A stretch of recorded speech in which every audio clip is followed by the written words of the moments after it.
Natandaan niyo po yung bicameral ng meeting po ng House, Kamara at Senado. So dito po ay natuklasan nga po yung akap na yan at biglang nagkaroon po ng akap at ito'y napakalaking halaga, 39 billion pesos. So ito po ngayon ang pinusisi at ito ngayon ay tinitingnan kung saan at ano itong akap nito at anong project na napapaloob nitong akap nito at wala po doon sa tinatawag po nilang priority.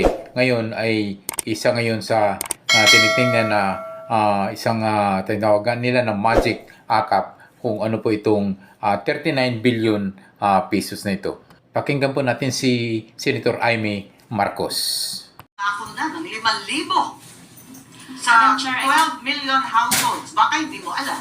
Madam Chair, I cannot confirm whether those are the numbers that are decided on as we don't have any guidelines yet. Pamaskong handog to lumabas sa PNA December 27. Well, for our Christmas programs, or we don't have AKAP in or any of our Christmas programs, I can say that definitively. But with regard to any pronouncements of how AKAP will be implemented and what amounts will be provided through AKAP, we don't have guidelines for that yet, Madam Sige, Chair. Yusek, ganito na lang. Magtulungan na lang tayo. Alamin natin ang mga detalye nitong programa to. Pareho kami ni Senator Bato, ni Senator JB, Senator Risa. Nagugulat mo kami kung saan to galing at ano ibig sabihin. Yes po. Yes, maraming salamat at gusto ko lang humirit. Nagulat din ako sa AKAP at mas lalo akong nagulat sa halaga. 26.7 billion. Isang programa na ngayon ko lang natuklasan at ngayon lang narinig, pero may bilin dito sa text. All soft projects, including AKAP, must go through the office of the Speaker. AKAP, AIX, TUPAD, MAIT for the PI and other efforts.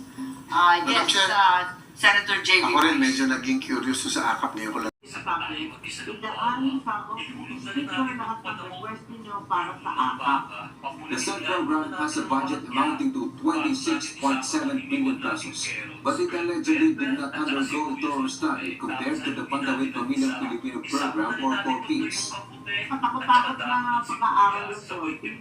Ito, yung hamak na malaki, walang pag-aaral, mas hindi at nagtataka kung galing. The legislator further said she also received another information that the AKAP fund would be downloaded to local government units that had gathered enough signatures for the People's Initiative. Dalian na daw yung mga LQ na nakapagpirma ng labis-labis. Yung lang tagapagbalita ka, pero ikaw naman ang nababalita. Ganun ang nangyari sa GMA7 ng tangkain sana nilang mag-cover ng nangyayaring EDSA rally ng mga Duterte supporters.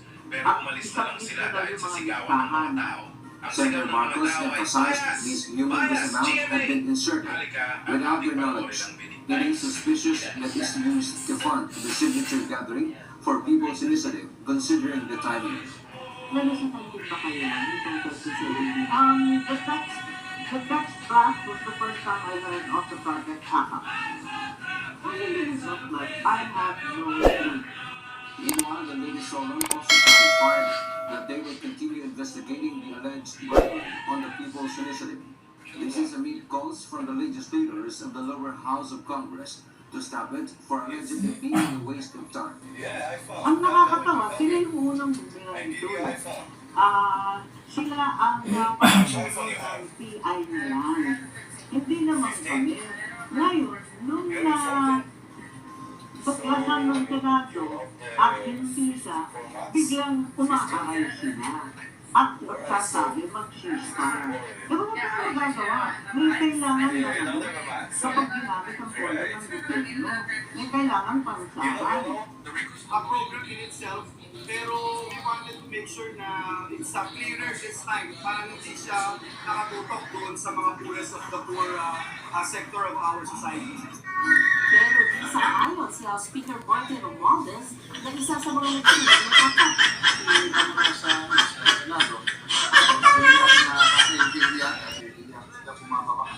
Marami raw ang nangangailangan ng pondo ng AKAP at handa rin daw itong ipaglaban ng Kamara. Ngayon, tatagal ba natin yung AKAP?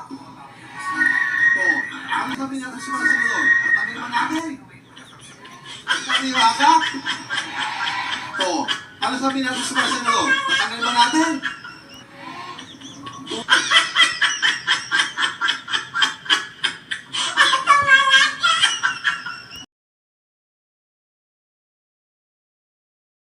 Hindi yata na hindi yata bumababa sa atin. Hindi po natin ito po ang actual focus ng mga kababayan po natin yung national programa dahil kaya sabi ko na sa ating mga kaibigan sa Senado, hindi ko naman mga at kami mo ang bang at nakikita ko po sa lahat ng tinutunan natin uso-uso at anak ng kultura.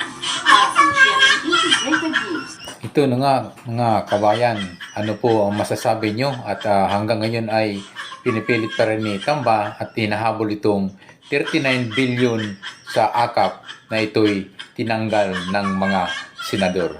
So ito po ngayon ang problema ngayon ni Martin Romualdez, si Tamba, kung paano niya ito makuha. Ito'y tinanggal na nga ng mga